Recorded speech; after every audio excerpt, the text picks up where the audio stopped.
नमस्कार।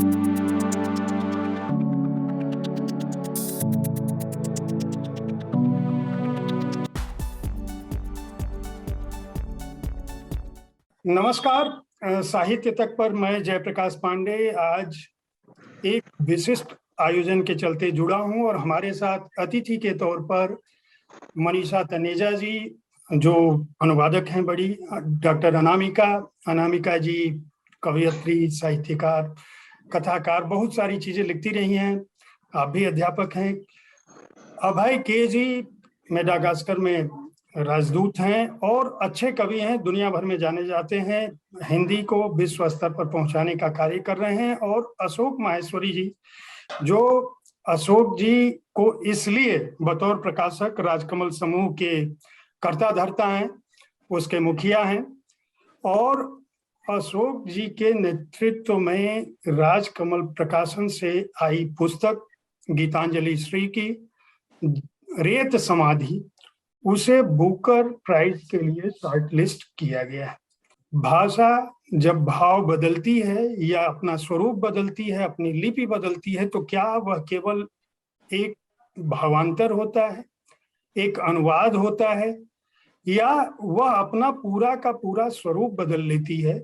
और रेत समाधि को बुकर प्राइज में पहले वो लॉन्ग लिस्ट में आई, फिर वो शॉर्ट लिस्ट में आई।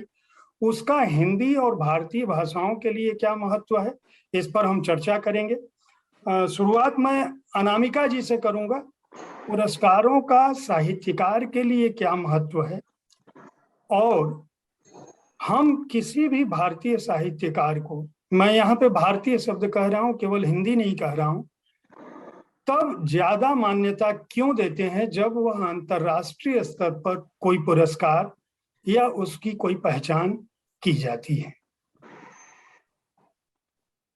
देखिए, भर्तृहरि ने भाषा की चार अवस्थाओं की कल्पना की थी, चार परतों की। उसमें एक पश्यंती भी एक ट्वाइलाइट जोन है, या ऐसा झिलमिल प्रदेश है जब आदमी कुछ कहने की कोशिश करता रहता है लेकिन कह नहीं पाता। हर लेखक जब उस स्थिति में रहता है कि वो कुछ कहना है उसको, और वो आधा कहता है, आधा समझा जाता है, तो आसपास के लोग उसको बहुत उलझन भरी निगाहों से देखते हैं। और मुझे एक मैथिल लोकगीत याद आ रहा है जो होता है, जिसमें एक बालिका वधू कहती है, अपने अंधेरों में वो सोई है, बाबा कहती है कि बाबा सूतल छलिए बाबा के भवनुआ अचके में आयल कहारे। तो ये जो गाजा बाजा अचानक बजने लगता है दरवाजे पर, तो बालिका वधू की तरह लेखक चौंक के उठ जाता है कि हम तो अपने अंधेरों में गुमसुम सोए थे, अचके में आयल कहारी, अचानक गाजा बाजा कैसा। तो अपने अंधेरों में, अपने गुमसुम अंधेरों में, अपने क्रिएटिव स्पेस में, अपने झिलमिल में वो आधा जागा आधा सोया समझता ही रहता है कि क्या कहूं, कैसे कहूं, तब तक ये हो जाता है। तो एक तरह से जागरण और उनीदापन दोनों के बीच की स्थिति होती है तंद्रा की। और आसपास के लोग तो ज्यादातर लेखकों को पगलेट ही समझते हैं। हमारे मुजफ्फरपुर में एक बंगाली प्रोफेसर थे, वो कविता लिखने वाले एक लड़के से हमेशा कहते थे कि ये रोमन बीए तो पास पढ़ने नहीं सका, को भी हो गया। तो इस तरह की हिकारत आसपास सब जगह झेलते हुए अचानक जो कहीं से स्पुतनिक आ जाता है, तो लोग लेखक खुद भी चौंक जाता है कि क्या हुआ। और मेरे पिताजी ने वो महाकाव्य में लिखा था, उसकी इन्वोकेशन की लाइन है कि क्या पुरस्कार क्या तिरस्कार, दोनों ही माता के दुलार, दो चार बढ़ाते आलोचक, दो चार बनाते समाचार। तो पुरस्कार और तिरस्कार सम्यक भाव से ग्रहण करने का जो हमारा जज्बा है, वो लेखकों का बहुत सहज है। गीतांजलि को भी ऐसा ही लग रहा होगा। और आपने दूसरा सवाल क्या था, वो यहाँ के क्या था? कि भारतीय परिदृश्य में क्या था? दूसरा सवाल मेरा था कि जो भारतीय भाषाओं पर इसका क्या असर होगा इस पुरस्कार का, और हम तभी क्यों पहचानते हैं अपने लेखक को जब उसे कोई अंतर्राष्ट्रीय स्तर पर उसकी कोई पहचान होती है या उसे कोई पुरस्कार मिलता है। ये तो स्वाभाविक है। देखिए रिल्के ने नहीं, गेटे ने सबसे पहले विश्व साहित्य की अवधारणा हमको दी थी, और उस समय कहा था कि आनुवादिक गपशप, इसको मैं कहूंगी कि एक तरह से भाषाएं भी बहनें हैं, नदियां हैं, वो आपस में जब घुल मिल कर बोलती बतियाती दिखेंगी तभी वो विश्व साहित्य सामने आएगा जिसकी एक अलग तरह की पहचान हो। मैं यहाँ पर कॉलोनियल हैंगओवर की ही बात नहीं कर रही कि पश्चिम की ओर हम देखते हैं, टैगोर के समय से ये हो रहा है कि पश्चिम ने कहा तभी, ये ऐसा एक आवश्यकता, सूत्रधार भाषा की जरूरत भी होती है। आखिर तो नई तरह की अंग्रेजियां, नई तरह की हिंदियां अब तो हम बहुवचन में देखते हैं गढ़ी जा रही हैं। जैसे कि हिंदी अगर एक नद है, अंग्रेजी एक नद है, तो वो एक दूसरे से होली खेलती हुई चल रही हैं। अब वो क्वींस इंग्लिश और क्वींस हिंदी नहीं है, मतलब वो तत्सम प्रधान हिंदी नहीं है। खुद गीतांजलि का ये जो पाठ है उसमें कई तरह की हिंदियां रलमल करती हुई बहती हैं, और उन सब का अनुवाद एक खासा चुनौती का काम रहा होगा, जो कि अब इंटरनेट के जमाने में कोलैबोरेटिव जो होते हैं ना एंडेवर, जो भी मिलजुल के, जैसे एक फिल्म बनाई गई या एक गाना बनाया गया या एक नाटक रचा गया, या जो भी मिलजुल कर काम होता है उसमें एक खास तरह का की आभा हो जाती है, खास तरह का प्रकाश वृत्त हो जाता है। ट्रांसलेशन भी मुझे लगता है कि इसी तरह का एक प्रकाश वृत्त, क्योंकि उसमें बहुत साथी हाथ बढ़ाना, साथी रे वाला भाव रहता है, तभी वो अब सबके भीतर कुछ तो होता है जो मर्म स्थान जिसको कहते हैं, जो कहीं भी हम किसी भी देश की मिट्टी में पैदा हुए हों, कुछ होता है सद साहित्य में जो सबको छू लेता है। अब गीतांजलि के इस उपन्यास में देखिए, एक वृद्धा है जो ठस्से वाली है, जो माई लिखी थी उन्होंने, वो बैकग्राउंड म्यूजिक की तरह चुपचाप पीछे से बजती थी और सबको निहारती और सबको बड़ा बनाती थी। यहाँ जो है वृद्धा, वो थोड़ी सी ठस्से वाली है और एक नई तरह की लड़की है जिसको भाई भी नहीं समझ पाते कि इनका क्या करें।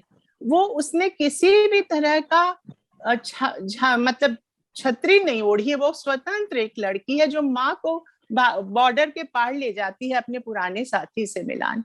तो ये जो बॉर्डर क्रॉसिंग है, ये जो भाषा में भी जो नए पत्थर तोड़, जैसे निराला ने कहा था वह तोड़ती पत्थर, ये जो नई तरह के प्रयाण कर रही हैं गीतांजलि, कृष्णा सोबती और भी बहुत सारी लेखिकाएं, उससे एक नए तरह का विश्व मतलब ऐसा विश्व नागरिक खड़ा हो रहा है जैसे बूढ़ी माँ सबके घर होती है।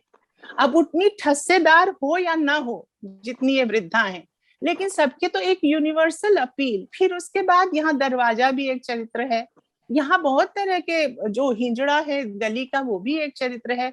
तो दो तरह से विश्व के लोग साहित्य को देखते हैं। एक तो जो जिस मिट्टी का वो साहित्य उसमें अलग सा क्या है। अब जैसे हिंजड़ों का यहाँ जो गपशप का नाता होता है वृद्धाओं से, या कबाड़ी का जो गपशप का नाता होता है वृद्धाओं से, तो वो एक अलग तरह का भारतीय हो, उसके प्रति भी उत्सुकता हुई होगी। और उसके अलावा वृद्धाएं तो यहाँ पर ओल्ड मेंस होम में नहीं रहती, ओल्ड विमेन्स होम में नहीं रहती। तो नई तरह की जो हिंदुस्तान में एक चीज है, उसको अगर उन लोगों ने अंग्रेजी में या फ्रेंच में पढ़ा होगा तो उन्हें अच्छा निश्चित ही लगा होगा। और अनुवादक का भी धन्यवाद कि उन्होंने इस तरह से तरह तरह की हिंदियां जो उसमें है, जैसे कि हिंजड़े की अलग बोली है, जैसे माँ की अलग बोली है, जो सिड उसका भतीजा है उसकी अलग बोली है, सबके रेजोनेंस, सबके रजिस्टर उसने अलग अलग अनुवाद में पकड़े। तो स्वाभाविक है कि इस कृति का बहुत दूर तक स्वागत होता। मैं अभय जी के पास आऊंगा, क्योंकि अभी आपने अपने परिचय में कहा कि मैं राजदूत नहीं हूं, मैं कवि के रूप में आपके सामने हूं। बतौर आप भारत का प्रतिनिधित्व कर रहे हैं, दुनिया भर में आप घूमते रहे हैं और अंग्रेजी में अच्छी कविताएं लिखते रहे हैं। इसके अलावा आपने बहुत सारा अनुवाद भी किया है और आप देशज भाषाओं को भी विश्व स्तर पर, खासकर हिंदी काव्य को ले जाने की कोशिश कर रहे हैं। आप गीतांजलि श्री के रेत समाधि के बुकर प्राइज में शॉर्ट लिस्ट होने को कैसे देखते हैं? मेरे लिए बहुत बहुत धन्यवाद जयप्रकाश जी।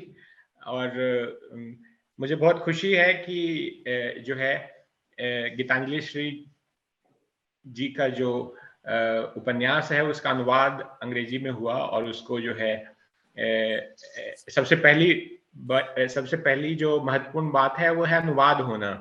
क्योंकि भारत में जो एक चीज मैंने देखी है वो अनुवाद पे हमारा जो है ध्यान जो है बहुत कम है और देशों की अपेक्षा। तो अनुवाद को इससे जो है एक नई ऊर्जा मिलेगी, हिंदी से ही नहीं बल्कि अन्य भारतीय भाषाओं से भी। और मुझे लगता है कि अब गीतांजलि श्री का अनुवाद जो उपन्यास है उसका अनुवाद अन्य भारतीय भाषाओं में भी होगा।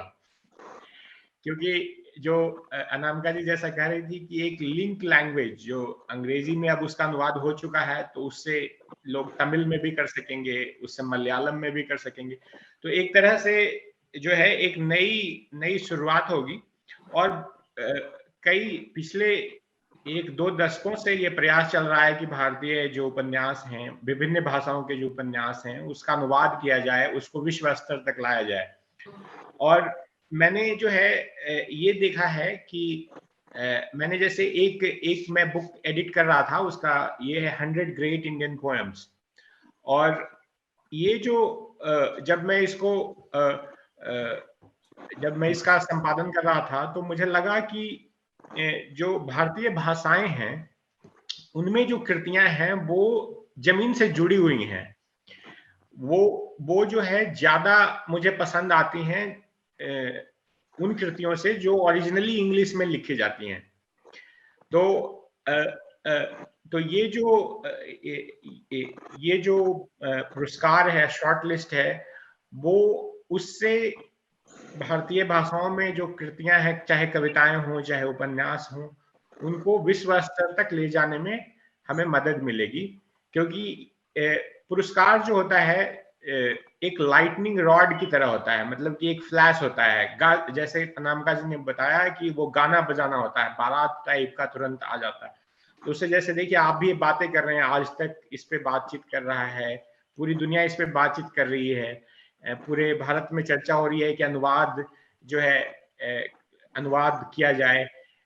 कुछ लेखकों का प्रस्ताव मेरे पास ऑलरेडी आ चुका है कि ये हिंदी के लेखकों का कि क्या मैं उनके उपन्यासों का अनुवाद कर सकता हूं। तो देखिए इससे ऑलरेडी जो है मतलब कि वो एक नई शुरुआत हुई है, एक नई ऊर्जा मिली है लोगों को। और समय समय पर ऐसी ऊर्जाएं मिलती रहें ताकि जो है हमारी जो बहुत ही धनी दुनिया है भारतीय भाषाओं की, उसको हम विश्व स्तर पर ला सकें। मनीषा जी, आपने स्पेनिश की आप अध्यापक हैं, इसके अलावा अंग्रेजी, हिंदी, स्पेनिश बहुत सारी भाषाओं से आपने अनुवाद किया है। बड़े लोगों को, खासकर नादिम गार्डिनर को, मार्केस को, मैंसियो रिदा को, तमाम लोगों को आपने भारतीय भाषाओं में, हिंदी जगत में खासकर लोगों को पहचान कराया है। क्या भारतीय लेखक पूरी दुनिया में दूसरी भाषाओं में, जिन भाषाओं में आप भारतीय भाषाओं में हिंदी में अनुवाद कर रही हैं, क्या वहाँ के लोग, दूसरी भाषाओं के लोग भारतीय लेखकों को उस रूप में जानते हैं जिस रूप में हम विदेशी लेखकों को अपने यहाँ जानते हैं? इसका सरल जवाब है नहीं, क्योंकि भारत से जो भी अनुवाद होता है वो अंग्रेजी के जरिए होता है। उन लेखकों को जानते हैं जिनके उपन्यास, जिनकी कृतियां पहले अंग्रेजी में अनुवाद होती हैं, फिर उसके बाद वो स्पेनिश में जाती हैं, तो उनकी पहचान बनती है अंग्रेजी के द्वारा। ऐसा बहुत कम हुआ है कि सीधे हिंदी से स्पेनिश में जानकारी गई हो। अगर वो अंग्रेजी में अनुवाद है तो वो स्पेनिश वर्ल्ड में, पूरे लैटिन अमेरिका में वो पहुंच जाता है कभी ना कभी, लेकिन उस तरह से नहीं जानते। और ये भी बात सच है कि हमारे यहाँ भी बहुत से ऐसे लेखक हैं जिनको नहीं जानते हैं। स्पेनिश वर्ल्ड की साहित्यिक दुनिया बहुत बड़ी है, हम लोग के यहाँ भी 4 नाम के अलावा 5वां नाम नहीं जानते। तो ये जो अनुवाद का काम है ये बहुत रुका हुआ सा है एक तरह से। सिर्फ कुछ ही लेख, कॉपीराइट के इश्यूज हैं, पब्लिशर्स के इशू हैं, और अनुवादक के भी इश्यूज होते हैं। आप ये देखिए कि एक जमाने में सारे स्पेनिश के अनुवाद अंग्रेजी से होते थे, बहुत कुछ खो जाता है, 2 भाषाएं बीच में आ रही हैं, तो एक अनुवादक फिर दूसरा अनुवादक, तो कुछ ना कुछ तो खो ही जाएगा। इधर जाके अब हुआ है कि सीधे स्पेनिश या सीधे हिंदी से स्पेनिश में अनुवाद होने लगे हैं। पहले हिंदी जानने वाले इतने नहीं थे जो स्पेनिश भी जानते हो, तो लोग अंग्रेजी से स्पेनिश में अनुवाद कर लेते थे, तो उसमें भी बहुत लॉस होता था। तो वो चीज तो बदलने लगी है, लेकिन ना हम लोग अभी बहुत फॉरेन राइटर्स को जानते हैं, ना वहाँ वो इंडियन राइटर्स को इतना ज्यादा जानते हैं। नहीं, गीतांजलि श्री की इस पुस्तक के पहुंचने से, बुकर में शॉर्टलिस्ट होने से बहुत फर्क पड़ने वाला है, बहुत ज्यादा, क्योंकि एक नया नाम निकल के आएगा कई सारी भाषाओं के लोगों के लिए। स्पेनिश में तो उनके उपन्यासों का पहले अनुवाद हो चुका है, तो ऐसा नहीं है, और वो काफी यूरोपियन देशों में जानी हुई हैं, इसीलिए क्योंकि उनके जो उपन्यास है उनका यूरोपीय भाषाओं में अनुवाद हो चुका है पहले। जब रविंद्रनाथ टैगोर को नोबेल मिला था तो यह उम्मीद की गई थी कि भारतीय भाषाओं की स्थिति सुधरेगी, खासकर दुनिया में जाना जाएगा। लेकिन मैं अभी अशोक जी के पास भी इस बात को लेके आऊंगा कि भारतीय प्रकाशक, अगर अनुवाद इतना महत्वपूर्ण है तो अनुवाद को 2म दर्जे की विधा कम से कम मुझे जमीनी स्तर पर दिखती है। वह सम्मान क्यों नहीं मिलता अनुवादक को जो उसे वाकई मिलना चाहिए? मनीषा जी, क्या आप मेरी इस बात से सहमत हैं? हम तो आपकी बात से 100% सहमत हैं, क्योंकि दिल्ली यूनिवर्सिटी में जहाँ पे अनुवाद के तो इतने सेल सेटअप किए गए हैं, तरह तरह के अनुवाद के कार्य करे भी जाते हैं, वहां पे जो दिल्ली यूनिवर्सिटी का मैनेजमेंट एडमिनिस्ट्रेशन है, उनका कहना है कि अनुवाद जो है ओरिजिनल काम नहीं है, ये तो अनुवाद है। तो वो जितना भी आप अनुवाद कर लीजिए, चाहे 20 किताबें हों चाहे 25, वो उसको आपके एकेडमिक करियर का हिस्सा नहीं मानते, वो उसको ओरिजिनल नहीं मानते। तो अगर एक यूनिवर्सिटी उसको वो दर्जा नहीं देगी तो समाज में दर्जा कहाँ से मिलेगा? अशोक जी, बतौर प्रकाशक आपके लिए उपलब्धि भी है और बधाई के आप हकदार हैं जी। लेकिन और खास बात यह है कि गीतांजलि श्री के ढेर सारे उपन्यास, ढेर सारी कृतियां, कहानी भी उनकी बहुत सारी चीजें, लगभग अधिकांशतः क्या पूरा साहित्य लगभग आपके यहाँ से छपा है। तो पहले तो आपको बधाई इसलिए कि आपने लेखक को उस रूप में पहचाना, लेकिन अनुवाद को क्या आप अपने यहाँ वह दर्जा देते हैं बतौर प्रकाशक? दूसरा सवाल, इससे हिंदी की स्थिति में कितना बदलाव होगा? देखिए, अनुवाद की स्थिति अब पहले से बहुत बदली है। अनुवादक अब एक किताब का एक प्रमुख हिस्सा, मतलब एक लगभग लेखक के बराबर का दर्जा अनुवादक का हो गया है। हम अपनी हर अनुदित किताब के ऊपर कवर पर अनुवादक का नाम प्रकाशित करते हैं। ये बदलाव इधर आया है और बहुत अच्छा बदलाव है। अनुवादक का महत्व हमें समझना पहले चाहिए था, इसमें देरी हुई, लेकिन अब ये समझा जाने लगा है और अनुवाद महत्व मिलने लगा है। मैं ये कहता रहा हूँ कि कुमार जीव अगर न होता तो शायद हमारे ये बौद्ध ग्रंथ फिर से हमें वापस न मिलते। कुमार जीव ने सारे बौद्ध ग्रंथों का अनुवाद चीनी भाषा में किया। भारत से वो लुप्त हो गए थे, फिर से उस चीनी भाषा से वो फिर से हमारे संस्कृत ग्रंथ वापस लौटे। ये जहां तक ये बुकर शॉर्ट लिस्ट की बात है, मुझे तो ये लगता है कि इस शॉर्ट लिस्ट में रेत समाधि का आना हमारे हिंदी के पाठकों के लिए भी ढोल नगाड़े के साथ जगाने वाली बात है। गंभीर किताबों के प्रति लोगों का रुझान बहुत कम हो गया है। एक लोकप्रिय किताबों की तरफ बहुत बढ़त हो रही थी, और ऐसे लेखकों के प्रति खास तौर से जो अपने आप अपने मुंह से अहो अहो वाले करने वाले नहीं है, उनकी तरफ ध्यान देना, इस से उनकी तरफ ध्यान दे रहे हैं लोग, और रेत समाधि की तरफ ध्यान गया है। हम बहुत पहले से कह रहे थे कि एक ऐसी किताब है जो कई दशकों में लिखी जाती है। हिंदी में एक बड़ी कृति की जो कमी महसूस की जा रही थी लंबे अरसे से, उसको इसने पूरा किया है। अब लोग इस पर ध्यान दे रहे हैं, और मुझे लगता है ये है कि इससे हमारे साहित्य को, हमारे पाठकों को बहुत कुछ मिलेगा। मनीषा जी, एक सवाल इसी से जुड़ा हुआ है कि अनुवादक का कितना योगदान है जब वो किसी भाषा को, किसी कृति को अनुवाद करता है।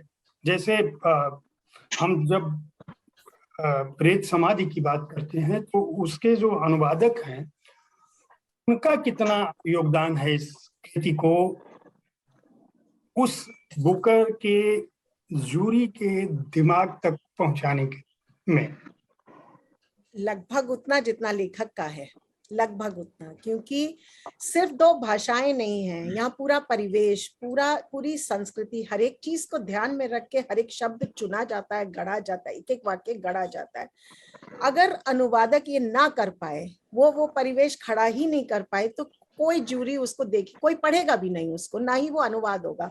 और हर कोई कर पाता तो एक डिक्शनरी उठाने भर की देर है, एक भाषा से दूसरे भाषा के शब्दों को उठा के रख दिया जाएगा। इसमें आइडियोलॉजी भी आ जाती है, इसमें समझ भी आती है, इसमें पूरा कल्चरल बैकग्राउंड भी। कोई भी चीज ऐसी नहीं है जो कोई अनुवादक अनदेखी कर सकता है। बल्कि अनामिका जी का एक ऐसे भी था, एक किताब में, ट्रांसलेटिंग इंडिया भारत, जिसमें उन्होंने इस काफी अच्छा लिखा था अनुवाद के बारे में।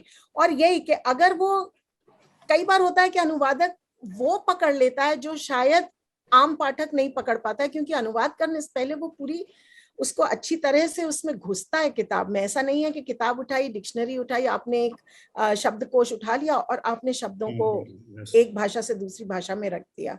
उसमें पूरा आपका पूरी संस्कृति, पूरा परिवेश जितना है, वो सब पढ़ के समझ के तभी आप अनुवाद में उस चीज को वापस ला सकते हैं। तो उतना ही योगदान रहता है जितना लेखक का रहता है। अशोक जी बताएं, क्योंकि वो बाजार के राजकमल निश्चित रूप से प्रतिनिधि प्रकाशन है हमारे देश का। अशोक जी बताएं कि उन्होंने इस विषय पे काफी कुछ किया है। मुझे लगता है जैसे आपकी ही किताब जो आई है, लेकिन आश्चर्य है, उस पर हम अलग से कभी बात करेंगे, जल्द ही बात करेंगे। आप बताएं अशोक जी, इस दिशा में क्या कुछ होने की जरूरत है और सरकारी स्तर पर क्या प्रयास होना चाहिए, या भारतीय भाषाओं में बहनापा कैसे बढ़े? और फिर जैसा कि मनीषा जी ने कहा कि अंग्रेजी में आने के बाद अंतर्राष्ट्रीय स्तर पर उसकी पहचान होगी, तो पहला तो बैरियर ये है कि अंग्रेजी में आए। अभय जी भी इस बात को कह रहे हैं, अनामिका जी भी कह रही हैं कि पहले तो भारतीय भाषाओं से हिंदी या अंग्रेजी में आए, फिर उससे वो अंतर्राष्ट्रीय स्तर पर जाए। इस दिशा में क्या कुछ होना चाहिए? ये भारतीय भाषाओं का आपसी आदान प्रदान बहुत ज्यादा जरूरी है, बहुत ही ज्यादा। आप ये समझिए कि अगर ये होने लगेगा तो हमारी अपनी कोई भी किताब कितनी भाषाओं में, एक किताब 18 भाषाओं में, और फिर 18 गुणा 18, एक किताब 360 किताब बन जाएगी। तो इतना बड़ा काम ये होगा, और ये बहुत जरूरी काम है। इसकी तरफ किसी का भी ध्यान नहीं है। मैं बराबर ये कहता रहा हूं कि जो हमने एक अंग्रेजी की बैसाखी अपनी हर भाषा के साथ में बांध रखी है, उसे हटाना चाहिए। हमको सीधे भाषाओं से भाषा में अनुवाद करने की बहुत ज्यादा जरूरत है। मराठी का अनुवाद सीधे हिंदी में हो, हिंदी से अनुवाद सीधे मराठी में हो, तमिल का अनुवाद सीधे मराठी में हो, मराठी का सीधे तमिल में हो। अंग्रेजी को बीच से, या किसी भी भाषा को बीच से हटना चाहिए। और इसके लिए सबसे जरूरी ये है कि हम जो अपनी कॉन्फ्रेंसेस करते हैं, मान लीजिए सबसे ज्यादा इस तरह का काम साहित्य अकादमी करती है। साहित्य अकादमी पुरस्कार भी देती है भाषाओं में अनुवाद के लिए, लेकिन वो मैंने कई बार ये सुझाव दिया है कि आपकी जो वार्षिक कॉन्फ्रेंस होती है उसमें आप जिस लेखक को पुरस्कृत कर रहे हैं उसको अपनी भाषा में बोलने की सुविधा दीजिए और उसके साथ में एक अनुवादक दे दीजिए जो हिंदी में या जिस भाषा में वो चाहे वो अनुवाद कर दे, हाथ की हाथ वहीं खड़े होकर। लेकिन मतलब जिस दिन हम ये करने लगेंगे तो हमारे अनुवादकों की जरूरत बहुत बढ़ जाएगी। रोजगार आप मतलब लाखों रोजगार पैदा कर पाएंगे और अपनी भाषाओं को महत्व दे पाएंगे। ये जो हम मतलब हमारी भाषाएं, वर्नाकुलर लैंग्वेज, स्थानीय भाषाएं, बोलियां, इस तरह के नामों से जिन्हें पुकारा जाता है, हम उन्हें सम्मान के साथ भारतीय भाषा कह सकेंगे। हमारी वो सारी मातृभाषाएं हैं, बड़ी भाषाएं हैं। हर भाषा का साहित्य इतना विपुल और इतना प्राचीन है जितना मतलब विश्व की शायद ही किसी भाषा का हो, बहुत कम भाषाओं का मिलेगा। तो इस मतलब सीधे अनुवाद को महत्व देने की जरूरत बहुत ज्यादा है और एक व्यवस्थित अनुवाद के प्रकाशन की योजना बनाने की जरूरत है। अनुवाद हमारे यहाँ बहुत होते हैं। हमने मतलब ये कहने में मुझे संकोच नहीं है कि हमारे प्रकाशन समूह ने जितने अनुवाद किए हैं शायद उतने किसी साहित्य अकादमी ने या किसी ग्रंथ अकादमी ने नहीं किए। हर भाषा से अनुवाद किए हैं हमने, लेकिन एक वो व्यवस्थित करने की जरूरत है कि साहब किसी भी के पास भी मतलब जैसे हम कहें कि बंगला का सारा प्रतिनिधि साहित्य हिंदी में है क्या, तो जवाब मिलेगा कि नहीं है। छुटपुट अनुवाद बहुत हैं, सैकड़ों किताबें हैं, किताबें बहुत मिलेंगी, लेकिन हम कहें कि उसका एक इतिहास क्रम से हम देखें कि सब प्राचीन बंगला और आधुनिक साहित्य तक मिल जाएगा, मुश्किल होगा। और तमिल से, मलयालम से, तेलुगु से तो बहुत ही कम किताबें अनुदित होती हैं। इसको बढ़ावा देने की जरूरत है। जब तक हम ये नहीं करेंगे ना, हम सच्चे अर्थों में भारतीय साहित्य की कल्पना करना मुश्किल होगा। वो बहुत जरूरी काम है। अभय जी, आप दुनिया भर में कूटनीतिज्ञों के बीच ही रहते हैं, एम्बेसडर हैं, तो भारतीय साहित्य को किस रूप में देखा जाता है कूटनीतिक जगत में? क्या ये कूटनीति का हिस्सा नहीं हो सकता कि हम अपनी भाषाओं को, हिंदी को विश्व स्तर पर सीधे जिन जगहों पे हमारे लगभग सभी देशों में दूतावास हैं, अंग्रेजी और हिंदी की किताबें तो चली जाती हैं, भारतीय भाषाओं की पहचान उस रूप में नहीं हो पाती है। आप जरूर कुछ देशज अनुवाद करने की कोशिश कर रहे हैं, सिर्फ इसलिए क्योंकि आपका लगाव अपनी माटी से है। अगर मैं कहूं कि आप भोजपुरी या मैथिली से कुछ करना चाहते हैं, ले जाना चाहते हैं, तो इसलिए क्योंकि आप वहाँ पैदा हुए और दुनिया भर में, और आपको अंग्रेजी भी आती है, हिंदी भी आती है। लेकिन बाकी भाषाओं की स्थिति क्या है इस रूप में? आपके समुदाय में, कवि की बात नहीं कर रहा हूं, राजदूत लोग क्या सोचते हैं? आप लोग सांस्कृतिक प्रतिनिधि के तौर पर, मुझे लगता है इकाई तो होगी दूतावास में, लेकिन क्या उस स्तर पे प्रयास हो रहा है?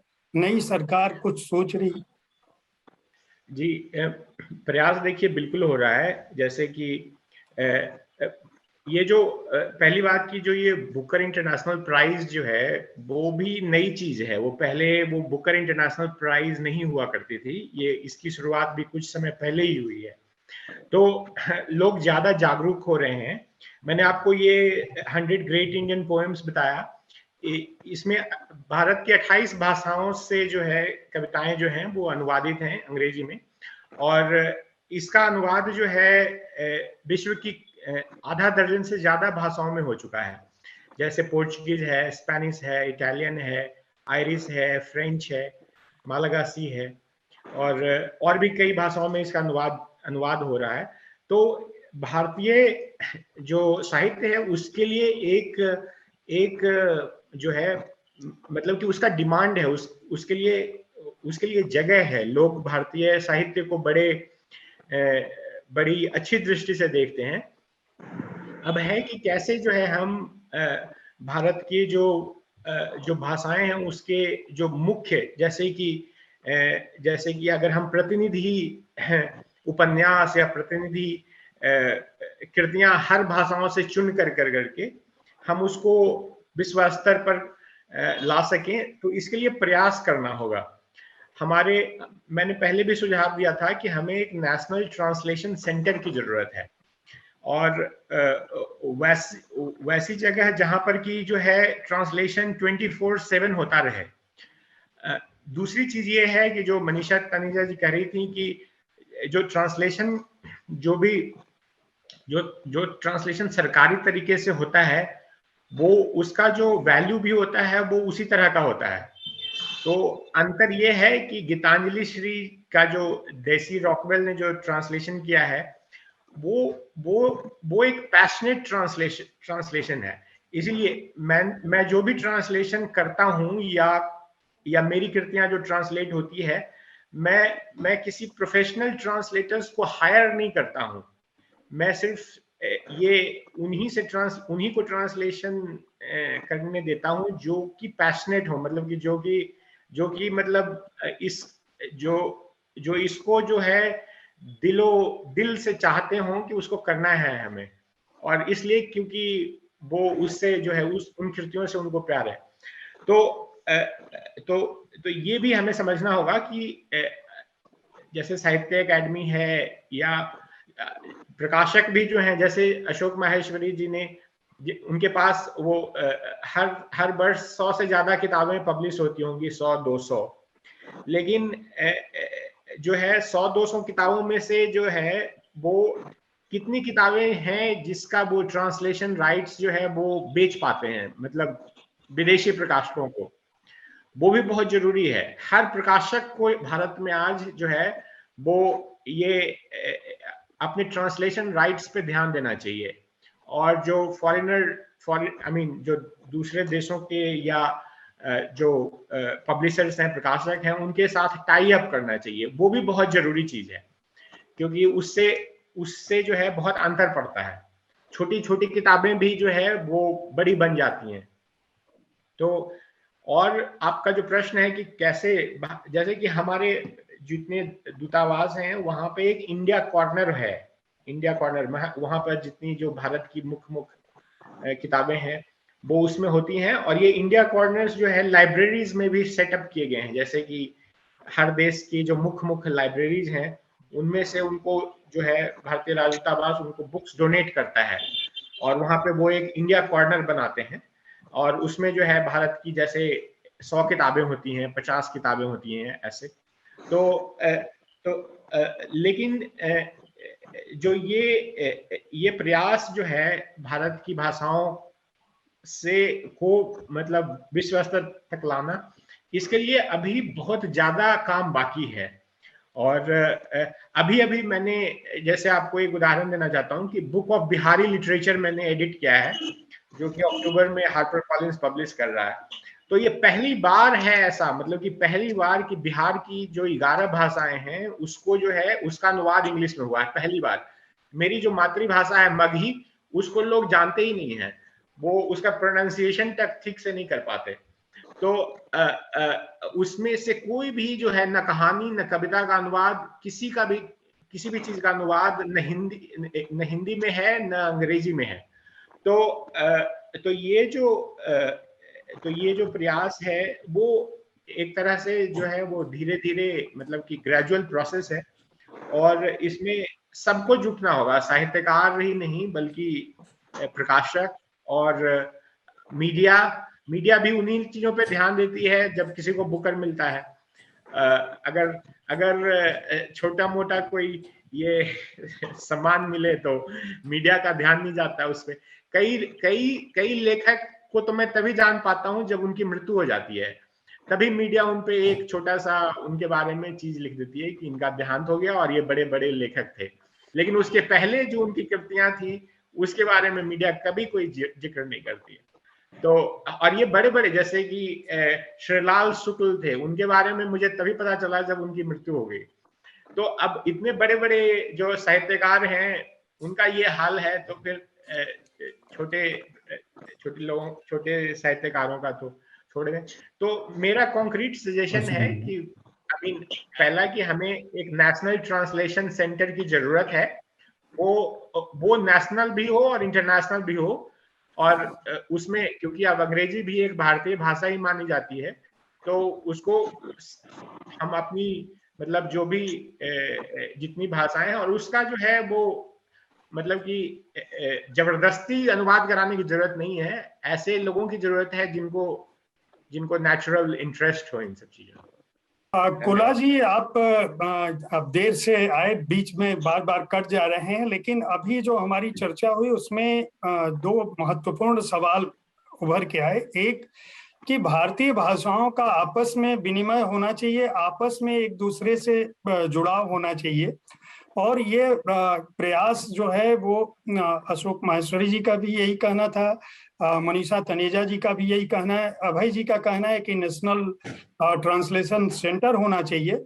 आप असम साहित्य सभा की आप चर्चा कर रहे थे कि 105 साल पुराना संस्थान है, और आप पूर्वोत्तर की भाषाओं को जोड़ने का प्रयास कर रहे हैं।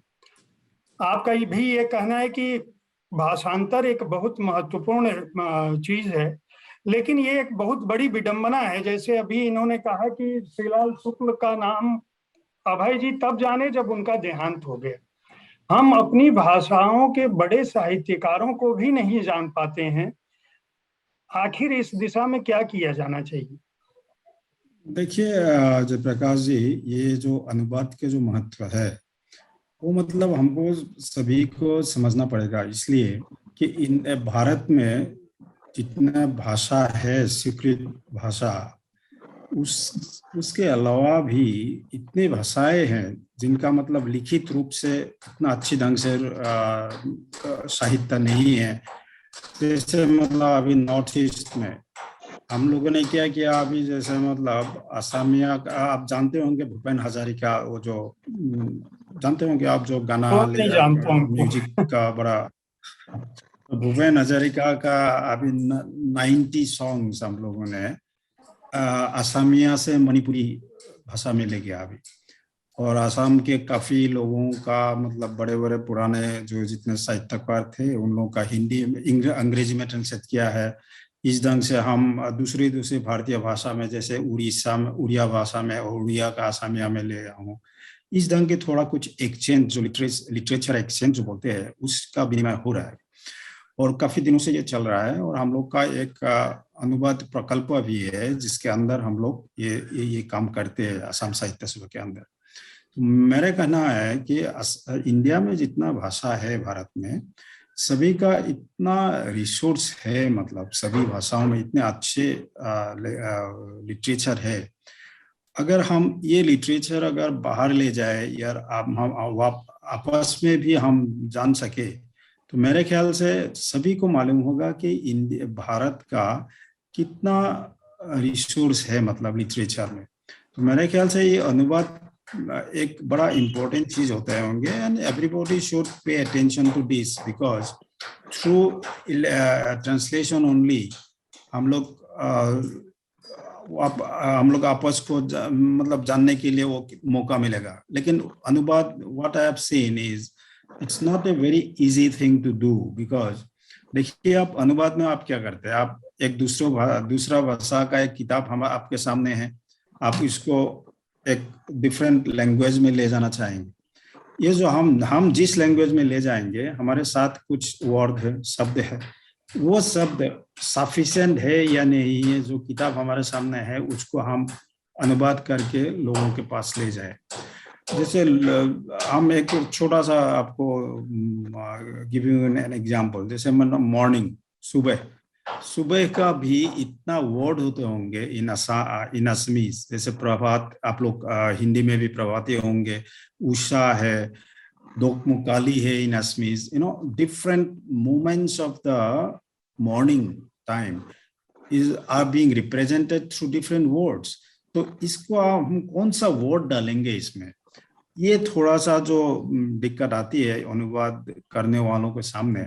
मेरे ख्याल से वो थोड़ा exchange of culture is also important in अनुवाद, because you have to know कौन सा कल्चर का आप किताब अनुवाद करके ले जा रहे हैं। तो इसलिए मैं सोचता हूँ कि मतलब अनुवाद के द्वारा हम लोगों को भारत के भाषाओं का, सभी लोगों का, डिफरेंट कम्युनिटीज का जितने लोग हैं, इन लोगों का कल्चर के साथ हमारा एक परिचय हो जाएगा। मेरे ख्याल से अनुवाद का वो महत्व हम लोग सबको समझना पड़ेगा। एक बड़ा सवाल उभर के आया। दो सवाल है। एक, अनुवाद का महत्व सभी ने माना, लेकिन उसकी पहचान का संकट है। दूसरा संकट ये है कि हम भारतीय भाषाओं के, अभय जी ने सीधे सीधे कहा कि हम अपनी बोलियों के साहित्यकारों तक को नहीं जानते। भारत इतना विशाल देश है, इतनी भाषाएं हैं, इतनी बोलियां हैं, इतना समृद्ध साहित्य और संस्कृति है, हम अपने बड़े लेखकों तक को नहीं जानते। उन्होंने श्रीलाल जी का नाम लिया, जो कि एक आश्चर्य की बात है। अभय जी भारत में ही रह के पले बढ़े हैं, हिंदी उनकी भाषा है, अंग्रेजी भी है। अगर अंग्रेजी भी जानते रहे तो श्रीलाल शुक्ल तक को अगर नहीं जान रहे हैं या उनके मरने के बाद जान रहे हैं, उन्होंने, हालांकि इसका आरोप मीडिया पर लगाया है, लेकिन मेरा ये मानना है, मैं ये जानना चाहता हूं कि ऐसी स्थिति का जिम्मेदार कौन है और क्या ऐसा किया जाना चाहिए जिससे यह हालात बदले कि हम अपने बड़े साहित्यकारों को या किसी भी भाषा के प्रतिनिधि साहित्यकारों और साहित्य को जान सकें, जनमानस तक जा पहुंचा सकें। क्योंकि मैं ये नहीं कह सकता कि अभय के को साहित्य से लगाव नहीं है। जो खुद कवि है वो लिखते पढ़ते रहे हैं, JNU से दिल्ली में रह के पढ़ाई की है। भारत का कोई ऐसा व्यक्ति जो साहित्य से जुड़ा भी हो, साहित्य में रुचि भी रखता हो, अगर वह भी अपने बड़े साहित्यकारों को नहीं जान पा रहा है तो इसका दोष किसे दिया जाना चाहिए और क्या ऐसा किया जाए कि ये स्थिति बदले? इस विषय पर बहुत सोचा है मैंने, और मुझे कई बार लगता है कि 12वीं के 8वीं के बाद ही लोगों की मातृभाषा छूट जाती है।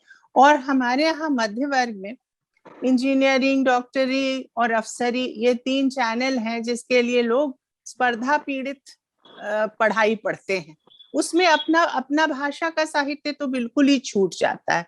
हम लोगों को एक लाइब्रेरी मूवमेंट, एक पुस्तकालय आंदोलन की जरूरत है। और मैं अक्सर सोचती हूँ कि ये जो विवाह भवन और कम्युनिटी समुदाय भवन चुपचाप विवाह की बारात ठहराने के लिए होते हैं, वहां पर एक बहुत बड़ा सांस्कृतिक केंद्र खोला जा सकता है हर मोहल्ले में, जहां उसकी जितनी क्लासिक कृतियां हो भारतीय भाषाओं की, उनका मंचन हो, उनकी आवृत्ति हो, उनका, अब तो हमारे यहाँ ऑडियो बुक्स भी बनने की बहुत चलन हो गया है, और इसको और बढ़ावा मिले तो वो जो बेचारे 17 बरस के, 16 बरस के, 18 बच्चे, उनका दोष नहीं है। उनकी मुंह लगी भाषा अगर अंग्रेजी हो जाती है तो उनकी मजबूरी है, वो रोजगार वाले ही कोर्स पढ़ना चाहते हैं। और उनसे ऐसा नहीं है कि माँ से लगाव और मातृभाषा से लगाव किसी का कम हो जाता है। बस परिस्थितियां ऐसी होती हैं कि माँ और मातृभाषा दोनों ही पृष्ठभूमि में चले जाते हैं। इसके लिए एक जन आंदोलन हम लोगों को करना होगा। पुस्तकें तो नमक है जीवन का, और जितना विकेंद्रीकरण हो सके हर मोहल्ले में। अब वृद्धाश्रम है और बच्चों अनाथालय है, मुझे हमेशा लगता है कि उन दोनों की दीवार तोड़ दी जाए, उनको एक साथ ही रख दिया जाए और वहां मंचन हो सद साहित्य का। बूढ़े लोग जो इतनी कहानियां उनके भीतर अनकही मचल रही हैं, सुनने, अब अनाथ बच्चे जिनको कोई सुनाने वाला नहीं है, अगर वहां अच्छी लाइब्रेरी होगी, वहां मंचन होगा, वहां पाठ होगा, तो क्यों नहीं हर मोहल्ले का ब्रह्म जग जाएगा। क्यों नहीं कि वो हर अपने साहित्य से गलबहियां डाल के चल सकेंगे। जैसे नानी दादी का साथ, हमारे यहाँ तो मातृत्व भी साझा होता है। हम लोगों को तो एक माँ नहीं होती, प्रायः बहुत सारी, जैसे बहुत सारी माताएं होती हैं हर आदमी की। तो उसी तरह हमारी इतनी मातृभाषाएं हैं, सबको गलबहियां डाल के चलने के लिए एक पूरा जन आंदोलन चाहिए। ठीक है, अभय जी बहुत सुंदर बात कह रहे हैं कि उस राजनयिक स्तर पर भी उन्होंने शुरुआतें की, लेकिन उसका जन प्रसार हम ही मीडिया वाले, साहित्य वाले, लेखक और विश्वविद्यालय वाले, ये जो संस्थान है, अगर हम साथ मिलकर चलें तो सरकार से पहल कर सकते हैं कि अनाथालय और वृद्धाश्रम का एक करें परिसर, और वहां बड़े बड़े वाचनालय। हमारे बचपन तक मूविंग लाइब्रेरी होती थी। हम, अशोक जी बैठे हैं, मैं उनसे भी अनुरोध करूंगी कि हर जगह इतवार को सांता क्लॉज की तरह अगर एक मूविंग वैन लेके मोहल्लों में खड़ा हो जाया जाए अच्छी किताबों के साथ, और वहीं पर किसी समुदाय भवन में मंचन हो, पाठ हो, तो बच्चे क्यों नहीं जाएंगे? आपको वैकल्पिक रस, जिसको अंग्रेजी में कहते हैं ग्लैमर रस, उसमें भी तो रस होता है ना। तो हम लोग अपना रस जो है वो अपने सद साहित्य का रस, वो भी तो उसको उद्घाटित करें। अगर हम देशी मिठाइयां भी बेचते हैं तो जरूरी नहीं है कि उसका स्वाद जगाते हैं देशी और रसगुल्ला का, तो केक और पेस्ट्री छोड़ के बच्चे उधर नहीं जाएंगे। वो स्वाद रसोद्रेक कराने के लिए हमें एक गीतांजलि की इस किताब के बहाने एक ऊर्ध्वबाहु संकल्प लेना चाहिए कि आप जो मीडिया के प्रबुद्ध लोग हैं, हम लोग जो यूनिवर्सिटी में थोड़ा बहुत लड़कों के साथ चलते हैं, और रेडियो वाले और उस तरह से लिखने वाले सभी भाषाओं के लेखक, असमिया इतनी अपनी जितनी भाषाओं, खासी आदि भाषाओं के लिए कर रही है, उस तरह से हम भी अपनी भाषाओं, क्योंकि हिंदी जो थी ना, वो स्वाधीनता आंदोलन की भाषा इसलिए थी कि वो मोहल्ले की सबसे छोटी लड़की की तरह सबके घर आती जाती थी। जैसे हमारे यहाँ दही का जामन घट जाता है तो मोहल्ले की लड़की कहीं भी दौड़ जाती, उसी तरह हिंदी कहीं भी दौड़ सकती है, और हिंदी को सेतु भाषा के रूप में आसानी से विकसित किया जा सकता है। ये गांधी जी दिखा चुके हैं, हमारे पास पूरा इतिहास है इसका। और अगर हमारे पास अगर मनीषा जी जैसी अनुवादक हैं जो कि और भी भाषाएं, हर भाषा दुनिया की ओर खिलने वाली एक खिड़की है। अगर हमारे पास बहुत सारी खिड़कियां खुली होंगी तो हम सबके सब हवा महल हो जाएंगे, हमारे क्रॉस वेंटिलेशन संभव हो पाएगा, एक अधिक समृद्ध समाज। और ये भी मानने की बात है कि जो बच्चा कविताओं के और संगीत के और पठन पाठन के बीच जीता है और उससे रस लेने लगता है, उसकी आपराधिक वृत्तियां शांत हो जाती हैं। वो जिसको लाइटनेस ऑफ बीइंग कहते हैं, वो उसमें जीने लगता है। तो हम सब हाथ मिला के आज के दिन अशोक जी हम लोग संकल्प लेते हैं, अभय जी और आपके लिए भी सर मैं यही कहती हूँ कि हम सब भारतीय भाषाएं हाथ मिला के खड़ी हों, और हम लोग जहाँ हैं अब दूसरे का मुंह कब तक जो है, हम ही आज एक संकल्प दिवस के रूप में इसे लें। और जिस अनुवाद सत्र की सरकार क्या करेगी क्या नहीं करेगी हमें क्या पता, हम तो एक पेड़ के नीचे भी शांति निकेतन अनुवाद, हम लोगों के सामने उदाहरण, हम पेड़ के नीचे भी 10 लोग बैठ जाएं तो वहीं एक संस्थान खड़ा हो जाएगा। अगर हम ऐसा करने की सोचें तो गीतांजलि का ये जो नया जो एक हमारे यहाँ एक उत्साह की लहर है, इसको हम कहीं पहुंचा सकेंगे। आप बताइए, आपका क्या मानना है? जी, अनामिका जी ने सब कुछ तो कह ही दिया, एकदम जो हम लोग सब कहना भी चाहते हैं, और हम तो खास तौर से। और हमारा ये मानना है कि हम लोगों के घरों में बच्चों के साथ पढ़ने लिखने की शुरुआत होनी चाहिए। बच्चों को पढ़ने के लिए कुछ प्रेरणा ही नहीं दी जाती, उनको कहा जाता है कहानी किताब छोड़ो, स्कूल की किताब पढ़ो। तो हमारे पास जब बच्चे यूनिवर्सिटी में आते हैं अंडर ग्रेजुएट के लिए, तो यही मानसिकता के साथ आते हैं कि कहानी किताब तो बेकार है। और जब वो साहित्य पढ़ने लगते हैं, खासतौर क्योंकि हम तो स्पेनी साहित्य पढ़ाते हैं, तो उन लोग को समझ ही नहीं आता है कि एक उपन्यास पढ़ा कैसे जाता है। तो ये बात सच है कि ये हम लोगों के घरों की कमी है थोड़ी सी, और ये हम ही लोग दूर कर सकते हैं। हम ही लोग सिखाते हैं बच्चों को पढ़ना। जो लोग हिंदी छोड़ के अंग्रेजी अपना चुके हैं वो लोग भी नहीं पढ़ते हैं साहित्य। प्रॉब्लम ये है, दिक्कत वहां से आ रही है कि साहित्य से एकदम अलगाव सा हो गया है। सिर्फ कुछ लोग पढ़ते हैं, बाकी लोग को कहा जाता है स्कूल किताब पढ़ो, डॉक्टर इंजीनियर MBA ये करना है, अपना काम खत्म करिए। तो इस चीज को अलग करके साहित्य की एक जगह बनाने के लिए जो अनामिका जी कह रही है वो बहुत सही है कि हम ही लोग को शुरुआत करनी पड़ेगी कि हम लोग रीडिंग्स करें। पहले बहुत बुक रीडिंग्स होती थी, वो सब खत्म हो गया है, तो हम लोग को वो एक फिर से शुरुआत करनी चाहिए उसकी। आप लोगों की बिल्कुल तैयार हैं, जहां अनामिका जी कहेंगे हम पहुंच जाएंगे करने के लिए। आप लोगों की इसी शिकायत को दूर करने के लिए ये साहित्य तक इतना बड़ा आज तक ने इसकी शुरुआत की कि साहित्य हर दिन लोगों के पास पहुंचे। अशोक जी बताएं, क्योंकि आपके ऊपर बहुत सारी जिम्मेदारी अनामिका जी ने भी दी थी, मनीषा जी तो कही रही हैं, कई सुझाव आए हैं, आपने सुना खुद। आप बताएं कि इस दिशा में आप क्या सोच रहे हैं और क्या करना चाहते हैं। नहीं, बहुत अच्छी बातें हुई, और मैं मतलब कहना चाहूंगा कि गीतांजलि श्री के रेत समाधि के बहाने से हम लोग ये सब काम शुरू करें और मिलकर के काम करें। बहुत अच्छी बात है। जैसे अनामिका जी ने कहा पढ़ाई के बारे में, अभी 5वीं कक्षा तक तो मातृभाषा में पढ़ाई अनिवार्य कर दी गई है, लेकिन होना ये इसके साथ में ये चाहिए कि 12वीं कक्षा तक मातृभाषा एक विषय के रूप में पढ़ाई जानी चाहिए। एक सब्जेक्ट, मतलब शिक्षा का, पढ़ाई का माध्यम कुछ भी ले ले बच्चा, आगे अंग्रेजी ले ले या जो भी चाहे, लेकिन एक सब्जेक्ट, एज ए सब्जेक्ट के रूप में, विषय के रूप में एक पेपर 12वीं कक्षा तक मातृभाषा का होना चाहिए। दूसरे, अभी जैसे अभय जी कह रहे थे कि मीडिया का सपोर्ट बहुत जरूरी है, और इधर मीडिया का सपोर्ट थोड़ा सा, मतलब इस मीडिया का बड़ा है, लेकिन प्रिंट मीडिया अभी कम है, पीछे है। लेकिन मैं साथ में ये भी कहना चाहूंगा कि खाली मीडिया से कुछ नहीं हो सकता है, हमें अपनी इच्छा शक्ति के ऊपर ज्यादा भरोसा करना होगा। अगर हम ये जानना चाहते हैं कि श्रीलाल शुक्ल कौन है या हिंदी के कौन बड़े साहित्यकार हैं, तो हम कभी भी जान सकते हैं। तो अपनी इच्छा भी हमारे अंदर हो, और ये जो सारी चीजों को लेकर चलने की बात है वो तो हम करेंगे। और अनुवाद के लिए एक बड़ी योजना हम बना रहे हैं, वो जल्दी ही सबके सामने आएगी, विदेशी भाषाओं से भी और भारतीय भाषाओं से भी। और रेत समाधि इसका माध्यम बन रही है, और मैं देख रहा हूँ कि लोगों में इस गीतांजलि श्री और रेत समाधि के बारे में जिज्ञासा बढ़ी है, लगातार लोग किताब मंगा रहे हैं। तो ये एक बहुत ही मतलब अच्छी बात है कि बहाना कोई भी हो, चीजें आगे बढ़नी चाहिए, साहित्य आगे बढ़ना चाहिए। अभय जी।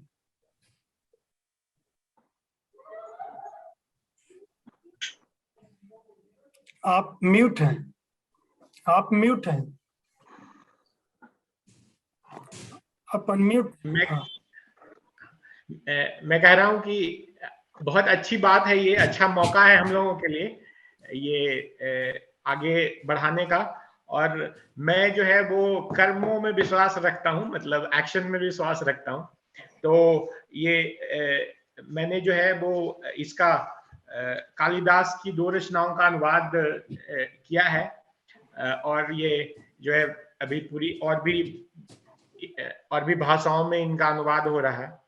और जो है भारत की 28 भाषाओं से जो है, सभी भाषाओं से मैंने कई किताबों का अनुवाद, कई किताबों का संपादन किया है। और ये पहला जो है मगही जो उपन्यास है, जो 1927 में जो प्रकाशित हुआ था, उसका अनुवाद मैंने अंग्रेजी में किया है, जो अब आने वाली है। शायद उसका अनुवाद हिंदी में भी हो और हिंदी के लोग भी उसको पढ़ सकें। तो ये सब मैं कहता हूं कि जो सिर्फ एक व्यक्ति चाहिए होता है दिशा बदलने के लिए। और ये देसी रॉकवेल ने जो है गीतांजलि श्री का अनुवाद कर करके वो दिशा जो है बदलने का प्रयास किया है। लेकिन जब ये काम होता है तो लोग ये सोचकर ये काम नहीं करते हैं कि हमें दिशा बदलना है, लेकिन हमें इंडिविजुअल्स की जरूरत है। जैसे अरुणाव सिन्हा है, वो बंगाली की बहुत सारी किताबों का उन्होंने अनुवाद किया है, तो वन मैन इंडस्ट्री है वो। तो इस तरह से हमें जो है मतलब कि ऐसे इंडिविजुअल्स पैदा करने होंगे जो पैशनेट हों, जो भाषाओं से जिनको प्रेम हो, जो अनुवाद करना चाहते हो। और नेशनल ट्रांसलेशन सेंटर की बात मैंने रखी है। और तीसरी चीज ये है कि प्रिंट मीडिया या इलेक्ट्रॉनिक मीडिया या जो अभी इंटरनेट है, उस पे हमें साहित्य को और ज्यादा समय देना होगा। जो मेन स्ट्रीम न्यूज चैनल्स हैं वो राइटर्स को उतनी जगह नहीं देते, साहित्य को उतनी जगह नहीं देते। आज साहित्य तक एक अपवाद है, लेकिन अगर आप दूसरे चैनल्स को देख लें तो साहित्य का जो है जो स्पेस मिलता है, मुझे नहीं लगता है कि और किसी चैनल पे, इंग्लिश वाले जो कोई चैनल हो, उनके पास कोई साहित्य का कार्यक्रम है।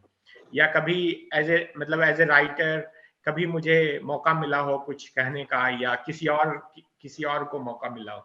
तो ये जरूरी है कि हम साहित्य का जो स्पेस है वो बढ़ाएं। अनामिका जी ने जो कहा लाइब्रेरी मूवमेंट, उसकी बहुत जरूरत है हमें। और मोबाइल लाइब्रेरीज की हम शुरुआत करें, प्रकाशकों के साथ मिलकर हम शुरुआत करें। जैसे राजकमल है तो आपकी एक वैन हो, राजकमल वैन, जो कि सैटरडे संडे घूमे दिल्ली में वैसे जगहों पे जहां बच्चे हों, जहां किताबें खरीद नहीं पाते हों, और वो लोग पढ़ सकें लेकर करके। ये एक बहुत महत्वपूर्ण योगदान होगा अगर नहीं है ऐसा तो। यहाँ मैंने मेडागास्कर में स्ट्रीट लाइब्रेरी की शुरुआत की है, तो वो बहुत ही सक्सेसफुल है। लोग किताबें आते हैं, ले जाते हैं, और एक भी किताब आज तक जो है चोरी नहीं हुई, सभी किताबें वापस लौटा देते हैं पढ़ कर। तो ये सब कुछ चीजें हैं जो मैं आपके सामने प्रैक्टिकल, मतलब जो उदाहरण के रूप में रखना चाहता हूँ, और ये पॉसिबल है। हम और ऐसे गीतांजलि श्री की तरह और लोग भी ऐसे अवार्ड जीतें ट्रांसलेशन से उनको, क्योंकि बुकर इंटरनेशनल प्राइज भी नई की शुरुआत नई है, तो और भी ऐसे प्राइज हों। भारत में ही ट्रांसलेशन का कोई प्राइज, कोई महत्वपूर्ण प्राइज बने। प्रकाशक के माध्यम से राजकमल प्रकाशन की तरफ से भी ट्रांसलेशन प्राइज शुरुआत की जा सकती है। तो ये सब कुछ सुझाव हैं, और मुझे लगता है कि हम लोग इन सबको करके ये कुछ आगे कदम बढ़ा पाएंगे। धन्यवाद। खुला सर, आप देखिए, आप बड़ी अच्छी बातें बोल चुके हैं सभी लोगों ने, तो इसमें ऐड करने के ज़्यादा कोई स्कोप है नहीं।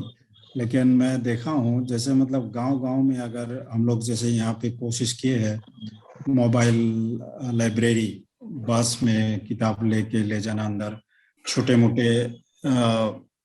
मोटे जितने जगह है गांव में, वहाँ पे भी हम लोगों ने बुक फेयर शुरू किया है।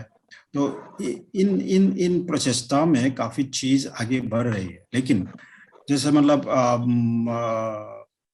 एक्चुअली नॉलेज गैप है, क्योंकि हम लोग को मालूम नहीं चलता है कि कौन सा भारतीय भाषा में अच्छा किताब हो रहा है, कहाँ उपन्यास के ऊपर एक्सपेरिमेंट चल रहा है, स्टोरी के ऊपर एक्सपेरिमेंट चल रहा है, ये हम लोगों को ज्यादा मालूम नहीं है। Translation will only create the bridge. तो इसलिए मेरे ख्याल से जैसे हम लोग अभी ट्रांसलेशन का वर्कशॉप भी किया है बच्चों के साथ, करने फिर जा रहे हैं। जैसे परसों मेरा एक बहुत बड़ा सेशन है असम साहित्य सभा का, जिसमें करीब 15-16 कम्युनिटीज का मल्टी लैंग्वेजेस पोइट्री रीडिंग होगा। उसमें पोइट्री रीड करेंगे वो छोटा भाषा वाले, तो उसको फिर से दूसरा भाषा में ले जाएंगे। इस ढंग की थोड़ा कोशिश कर रहे हैं ताकि नॉलेज गैप कम हो दूसरों लैंग्वेज के साथ। जैसे हम लोग को पता ही नहीं चलता है कि दूसरे लोग भी असमिया साहित्य पढ़ सकते हैं या पढ़ने के लिए मन है। जैसे मतलब मेरा किताब जो पेंगुइन इंडिया ने किया था अभी हिंदी में, वो हमको लग रहा था कि इस कैसे चलेंगे ये, लेकिन अच्छा चला है। उसी ढंग से अंग्रेजी मेरा स्टोरीज वगैरह जितना गया है, if a river is my book recently, तो ये किताब अगर अच्छी चलते हैं, publication house also should pay attention to this. Apart from that, I think schools and colleges में we have to create an atmosphere actually पढ़ने का। जैसे हम लोग यहाँ पे भी नॉर्थ ईस्ट में भी स्ट्रीट लाइब्रेरी वाला, जैसे कोई जाके किताब रखेंगे और पढ़ के छोड़ जाएंगे फिर से, इस ढंग के एक्सपेरिमेंट चल रहे हैं यहाँ पे भी। लेकिन एक जन आंदोलन की हिसाब से हम लोग कैसे उसको आगे ले जाएंगे, इंडिविजुअल एफर्ट को छोड़ के, ये थोड़ा सा हम लोग सबको मिलकर देखना पड़ेगा। और मेरे ख्याल से ये जो आपने आज ये डिस्कशन की है, मेरे ख्याल से such type of discussion will take it forward. और छोटे मोटे जितने लैंग्वेज है इंडिया में जिसका कोई रिकॉग्निशन भी ना हो, बट उसमें भी इतने अच्छे किताब स्टोरीज वगैरह लिखते होते हैं लोग, तो मेरे ख्याल से वो भी हम लोग को जानना चाहिए, ताकि we know diversity is such an asset for us in literary world as well as in our social society. तो मेरे ख्याल से ये बड़ा अच्छा एफर्ट लिया आपने ट्रांसलेशन के बारे में, ये जो मुद्दा उठाया आपने, और हम लोग फिर बात करेंगे इसके ऊपर, लेकिन अच्छी बात निकला है आज। आप सभी का बहुत बहुत धन्यवाद।